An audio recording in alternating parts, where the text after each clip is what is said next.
Richard Bradley, Worth Magazine is out with its list of 100 most powerful people in global finance. So first of all, how did you compile the list? Because there's some huge names on there. So the first thing you have to do is define what you mean by financial power. We wound up with a definition that says it's the ability to affect people's lives, right? So you hire them, you fire them, you change the way they think, you change the way they shop, what they spend their money on. The more you can do that to the greater number of people, the more power you have. Then we start by looking at last year's list. We look at who's up, who's down, who gets kicked off entirely. And then we reach out to a lot of people. We talk to folks on Wall Street, in Washington, in Silicon Valley, overseas, academia even.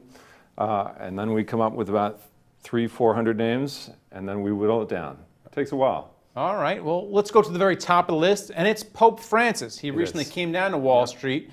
But here on Wall Street, we don't look for Pope Francis to affect interest rates. We looked at Janet Yellen. So why is Pope Francis #1 and not Janet Yellen? I mean, maybe the street should look to Pope Francis, right? I understand Janet Yellen is, right, the Pope of Wall Street, in effect. But at the same time, Janet Yellen is a little bit boxed in right now. I mean, we know she's got to raise interest rates almost certainly at some point. We know she's not going to raise them very much. And we know she's going to give us probably a little bit of warning when she does, right? That's been true for a year or so now. It shouldn't be a great shock to anyone. Pope Francis, however, has been a great shock to people. I mean, the guy comes in, he's got the biggest pulpit in the world, he can reach an audience all over the world, and he's using his pulpit to speak to economic issues, climate change, poverty, global capitalism, immigration.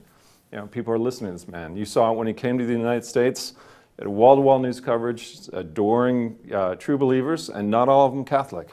This man, when he speaks, people listen. All right, well, Janet Yellen is #7 on the list. #2, President Barack Obama. He's coming into a lame duck year. So is he going to be as powerful next year? No, I think we can expect President Obama to drop next year. But right now, he's presiding over what's probably the healthiest economy in the world. And like him or not, the history books are probably going to give him credit for that. Angela Merkel, #3. Why is she more powerful than a lot of the other folks in Europe? Well, I think very few people would argue that. I mean, if you don't think Angela Merkel's powerful, ask the Greeks, right?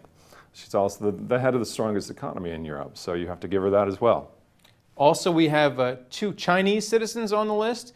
We have Xi Jinping, as well as Alibaba's Jack Ma. So does this prove China's ascendancy when you have 2 in the top 10 on the Worth Top 100 list? Yeah, I think it does. I think you have to reflect the fact that China is, you know, the #2 economic world power, right? So we have the president of China. Frankly, he probably would be higher if it weren't for China's recent problems. And Jack Ma, who's the president and the most powerful private businessman in China. He's had his problems recently too, but China's not going anywhere.